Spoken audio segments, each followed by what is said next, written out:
Ora, aqui no que diz respeito ao contexto também, de alguma forma, trazer aqui um pouco do que tem sido o envolvimento social nestas questões. Ora, em 2019 houve uma reportagem da Ana Leal, que foi passada na TVI, e que denunciou pela primeira vez a possibilidade de existirem práticas de conversão a acontecer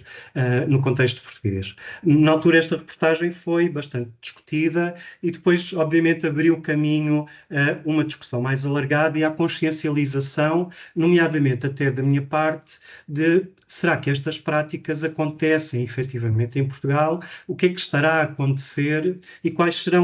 e qual será a real prevalência destas práticas em Portugal? Chocou-me particularmente, devo confessar, o facto de isto acontecer até no contexto terapêutico. Eu sou formado em psicologia e, portanto, pensar que a psicologia ao serviço do apoio às pessoas,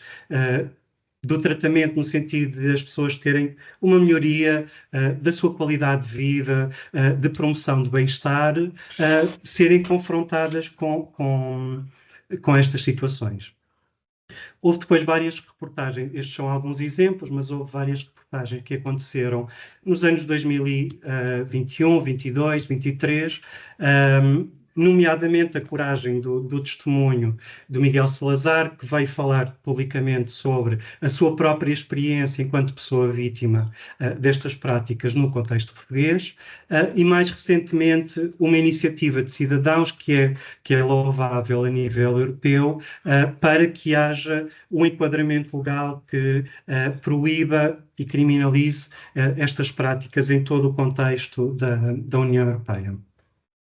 Ora, em Portugal, como disse a Presidente da Comissão para a Igualdade de Género no início, efetivamente já existe o enquadramento legal, estas práticas são atualmente proibidas, já há mais de um ano da publicação desta lei, que visa especificamente atos contrários à orientação sexual, identidade ou expressão de género e, portanto, nomeia também aqui algumas das formas e que eu depois mostrar-vos-ei na apresentação quais são algumas destas formas, algumas destas técnicas que são usadas para reprimir, mudar ou tentar mudar a orientação sexual, a identidade de género ou a expressão de género das pessoas. E elenca também aqui alguns pontos que eu acho que poderão ser interessantes depois também no final discutirmos, desde logo a autodeterminação da identidade de género, da expressão de género e da orientação sexual das pessoas, muito em linha também com a lei de 2018, que coloca na centralidade a autodeterminação da identidade das pessoas e que também urge que sejam criados mecanismos para desenvolver ações de sensibilização da população em geral e alguns agentes em particulares que poderão ser confrontados com pessoas vitimizadas por estas práticas e que também incita à promoção de um estudo destas práticas e da prevalência destas mesmas práticas no contexto português.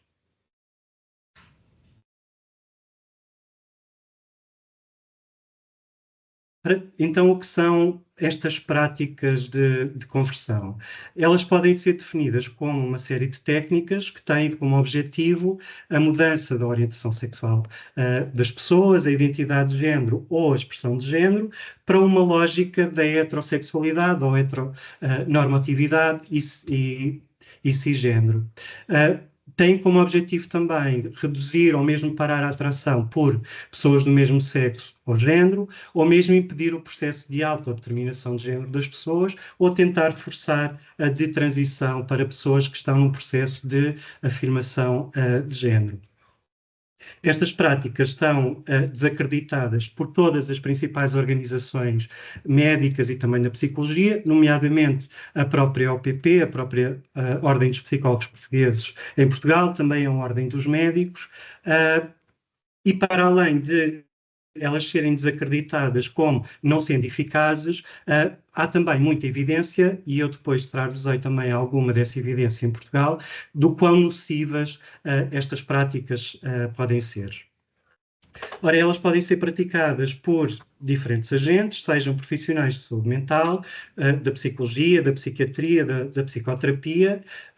Há formas mais hostis destas práticas, mais violentas, mas nem sempre estas práticas são completamente óbvias ou hostis, muitas vezes são mais subtis, que passam pela sugestão de que as pessoas seriam mais felizes se fossem heterossexuais cisgênero, se conformassem às normas da sociedade, estas lógicas hetero-cis e binárias do que é a identidade de género e a expressão de género das pessoas. Para além disso, há formas também mais óbvias e que podem configurar como formas de tortura de acordo com a própria Convenção contra a Tortura,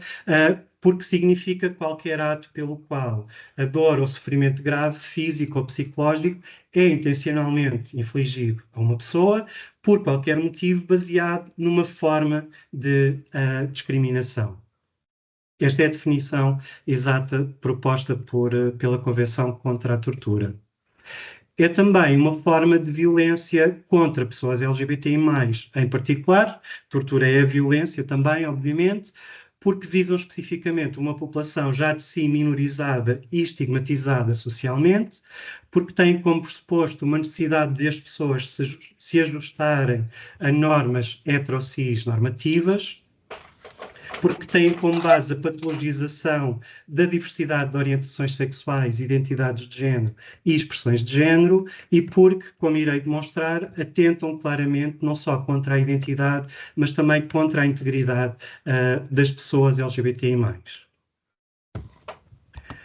Ora, alguns relatórios que foram publicados nos últimos anos, e destaco aqui um publicado pela ILGA em 2020 e um relatório proposto por um especialista independente para a ONU, que fizeram um levantamento do tipo de práticas que estão a acontecer e que se configuram como práticas de conversão a nível internacional, e, portanto, foi recolhida evidência de todos os cantos do mundo. E algumas das formas de práticas de conversão que estão a acontecer e que foram encontradas nestes relatórios, desde a patologização da orientação sexual e da identidade de género, utilizando até rótulos que já estão completamente obsoletos e desacreditados pelas ordens profissionais internacionais, a existência ainda de tratamentos através de lobotomias e de castração, nomeadamente química, de pessoas que revelam uma orientação sexual não heteronormativa, tratamentos hormonais, nomeadamente masculinização de homens gays ou bissexuais, porque o seu problema seria não serem masculinos o suficiente, terapias de aversão também através de aplicação de choques elétricos e de exposição à pornografia heteronormativa, criando aqui uma associação negativa entre a administração de choques elétricos, nomeadamente na genitália das pessoas, associado à pornografia e entre pessoas do mesmo sexo, tentando criar aqui uma lógica de aversão, recondicionamento masturbatório também, tratamentos através de hipnose, outras formas mais violentas, como o internamento forçado em clínicas psiquiátricas ou campos de conversão, em que as pessoas são sujeitas depois a uma série de formas de violência e de tortura crescente, formas de psicoterapia, entre aspas, porque não são, obviamente, terapia, porque não configuram o objetivo de melhoria do bem-estar das pessoas. Outros métodos também mais agressivos, e foi encontrada evidência internacional neste sentido, de agressão física, de agressão sexual, de privação de alimentação, entre outras formas, e no contexto religioso em particular, o aconselhamento religioso ou espiritual, nomeadamente através de formas de exorcismo forçado das pessoas sujeitas ou vitimizadas por estas práticas. Ora, nem todas estas práticas, obviamente, têm a mesma frequência ou a mesma prevalência em diferentes contextos, mas efetivamente Estudos destes que são recentes, 2020 e 2021, encontram ainda evidência de que estas diferentes formas de práticas de conversão continuam a acontecer nos nossos dias em diferentes países. Ora, estas práticas de conversão assentam aqui em três premissas que eu sumarizo desta forma, premissas estas falaciosas. Em primeiro lugar, que as orientações sexuais não heteronormativas e as identidades de género e expressão de género não cisnormativas constituem patologias ou doenças mentais, que hoje sabemos que não são de facto. As patologias ou doenças mentais podem, então, e devem ser tratadas, e uma outra lógica também falaciosa é que existe um tratamento para a não heteronormatividade e para a não cisnormatividade. Do ponto de vista da evidência internacional, o que é que os estudos académicos têm encontrado em termos de prevalência e de efeitos destas práticas de conversão? Um estudo norte-americano com mais de 1.500 participantes, lésbicas, gays e bissexuais, encontrou uma prevalência de cerca de 7% de pessoas sujeitas a estas práticas de conversão, e estas pessoas revelaram 2 vezes mais ideação suicida e um aumento de 75% de probabilidade de tentarem suicídio após serem sujeitas a estas práticas. Um outro estudo norte-americano com adolescentes e jovens LGBTI+, com idades entre os 13 e os 24 anos, encontrou também um aumento exponencial na probabilidade destes jovens tentarem suicídio em consequência da sujeição a estas práticas. Um outro estudo também recente, 2021, realizado na Colômbia, com mais de 4.000 participantes LGBTI+, revelou uma percentagem ainda maior de pessoas sujeitas a estas práticas.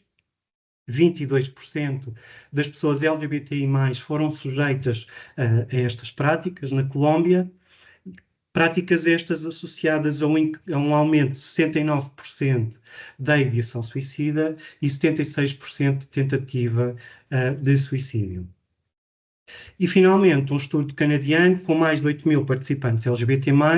foi também reportada esta associação positiva entre a experiência e a prática de conversão, um aumento da ideação suicida, da tentativa de suicídio, sentimentos de solidão e de isolamento social das pessoas submetidas a estas práticas e também o consumo de drogas como estratégia de coping com o sofrimento causado por estas práticas. Ora, estes 4 estudos são aqui exemplificativos, mas como veem, são estudos muito recentes, todos a partir de 2020, e, portanto, reportam aqui que estas práticas são ainda muito presentes no nosso contexto e muito mais prevalentes, parece, do que, à partida, imaginaríamos que elas fossem. Do ponto de vista da evidência portuguesa e dos dados que eu encontrei nos estudos que desenvolvi. Um primeiro estudo, um estudo nacional, com uma amostra recrutada apenas em Portugal, recrutada online, 115 pessoas identificadas como LGBTI+, e 200 pessoas identificadas como hetero-cisgênero, estas em contexto de terapia. E, portanto, aqui o objetivo era perceber como é que estavam os níveis de saúde mental em pessoas LGBTI+, e em pessoas heterocis que estão ou estiveram a ser acompanhadas num processo terapêutico e também olhar para as experiências de práticas de conversão, o quão prevalente elas eram nesta amostra e a associação desta experiência de prática de conversão com a saúde mental das pessoas. Ora, todas as pessoas participantes completaram uma escala de avaliação de saúde mental e foram encontradas diferenças significativas entre pessoas LGBTI+, e pessoas heterocis em todas as dimensões de saúde mental avaliadas, no seu nível de sofrimento global, de bem-estar ou mal-estar psicológico, no seu funcionamento geral e no risco que diz respeito à suicidalidade e comportamentos autolesivos. E, portanto, as pessoas LGBTI+, quando comparadas com pessoas heterocis, apresentaram maior sofrimento global, pior bem-estar, pior funcionamento geral, nomeadamente nas suas relações interpessoais, e também maior risco de suicidalidade do que pessoas heterocis, em contexto de terapia. Portanto, deixando aqui também este dado que o contexto psicoterapêutico poderá não estar a ser o mais favorável e a responder às necessidades da população LGBTI+. No que diz respeito às práticas de conversão, neste estudo, com uma amostra um pouco mais pequena, apenas 9 pessoas reportaram que tinham sido submetidas a práticas de conversão, todas elas no contexto psicoterapêutico, e o que eu encontrei foi efetivamente um aumento de quase 3 vezes o risco de suicídio ou de comportamentos autolesivos em pessoas LGBTI+, que tinham sido submetidas a estas práticas, quando comparadas com pessoas LGBTI+, que não tinham sido submetidas a estas práticas. Um segundo estudo, já com uma amostra mais diversa, com uma amostra também maior e agora com foco apenas nas pessoas LGBTI+. Portanto, o meu interesse aqui era olhar para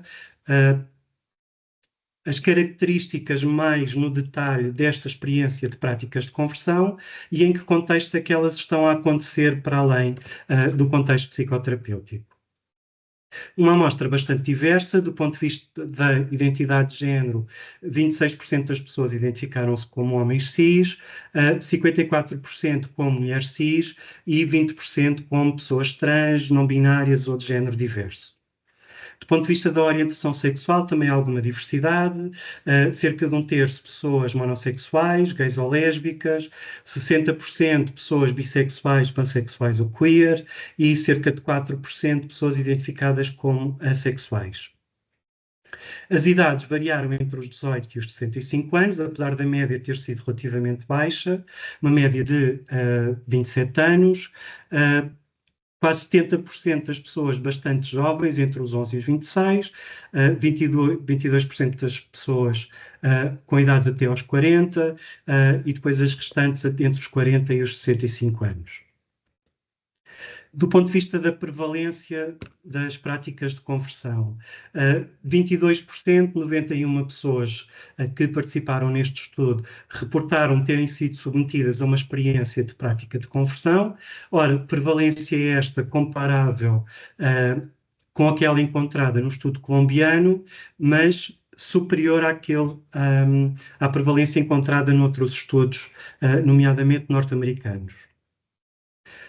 Desta percentagem de pessoas submetidas à experiência prática de conversão, 5% delas tinham sido submetidas a estas práticas por profissionais de saúde mental, psiquiatria, de psicologia ou de psicoterapia. A idade mínima de início de submissão a estas práticas foi de 12 anos. A pessoa mais jovem submetida a estas práticas tinha 12 anos.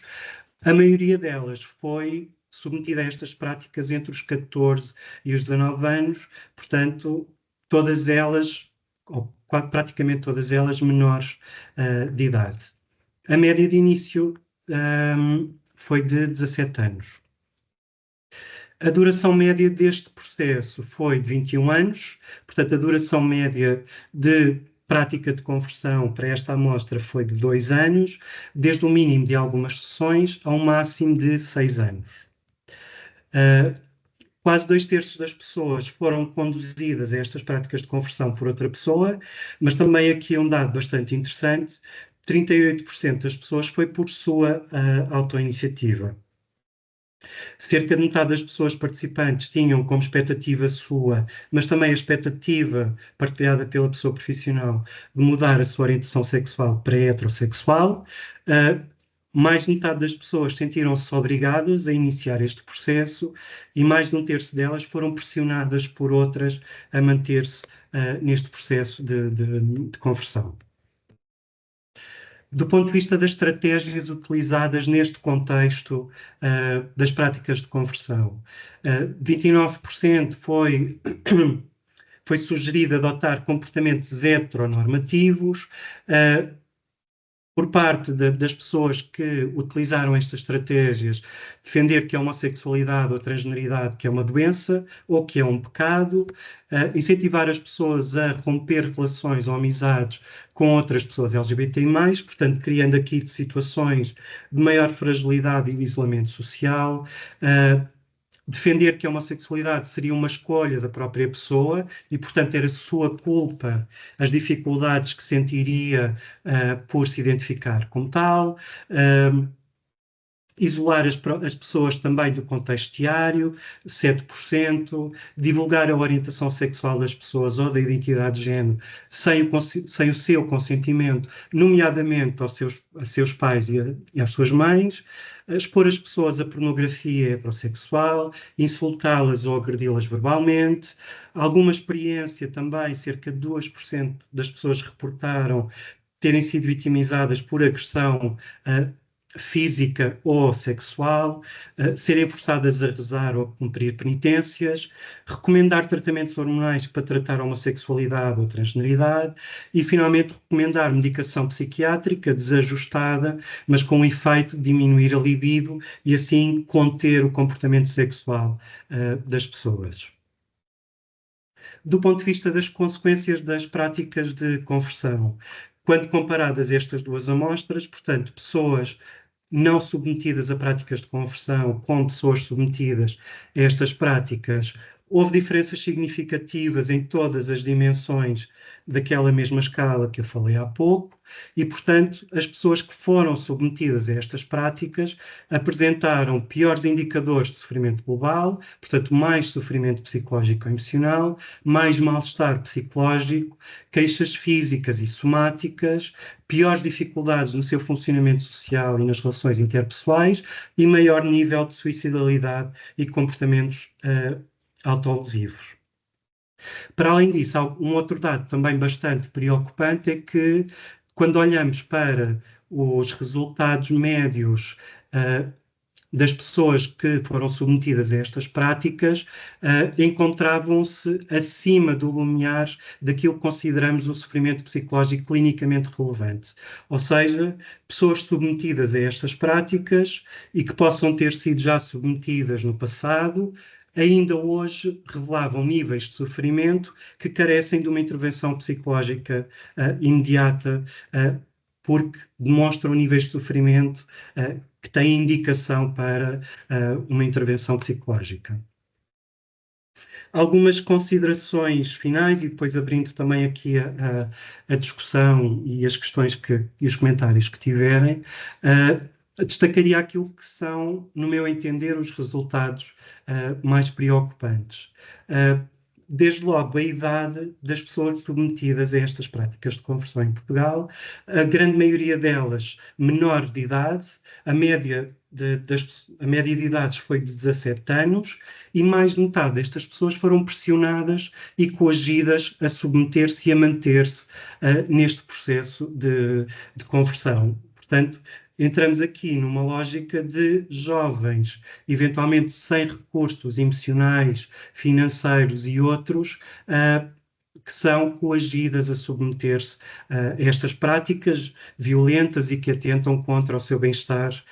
contra a sua identidade e contra a sua integridade. Isto sugere, então, que estas formas, particularmente que vitimizam pessoas que não têm ainda capacidade de, no seu contexto, resistirem a estas práticas de conversão, que isto pode configurar uma forma de violência doméstica contra jovens LGBTI+. Ora, como eu comecei por dizer no início da minha intervenção, existe já uma lei que já tem mais de um ano desde a sua publicação em Diário de República, em Portugal, mas apesar desta criminalização, sabe-se ainda muito pouco sobre o contexto em que acontecem em Portugal, quem é que as realiza, e pensarmos também em estratégias, como intervir, tanto do ponto de vista da prevenção, como é que podemos, enquanto sociedade, criar mecanismos para prevenir e proteger as pessoas de serem submetidas a estas práticas, mas também como é que podemos criar estruturas que intervenham para aliviar o sofrimento psicológico das pessoas e também criminalizar as pessoas que incentivam e que submetem outras pessoas LGBTI+, a estas práticas. Ora, estes dados fazem parte de um primeiro estudo conduzido em Portugal, tanto que eu saiba, é o primeiro estudo conduzido no nosso país e, portanto, falta ainda também muito conhecer sobre esta realidade, sobre as tuas nuances, sobre os teus contextos e as particularidades que nos poderão também conduzir a uma discussão cada vez mais sofisticada que informe depois as políticas e as estratégias como eu dizia, não só de prevenção, como também de intervenção para alívio do sofrimento das pessoas que são submetidas a estas práticas.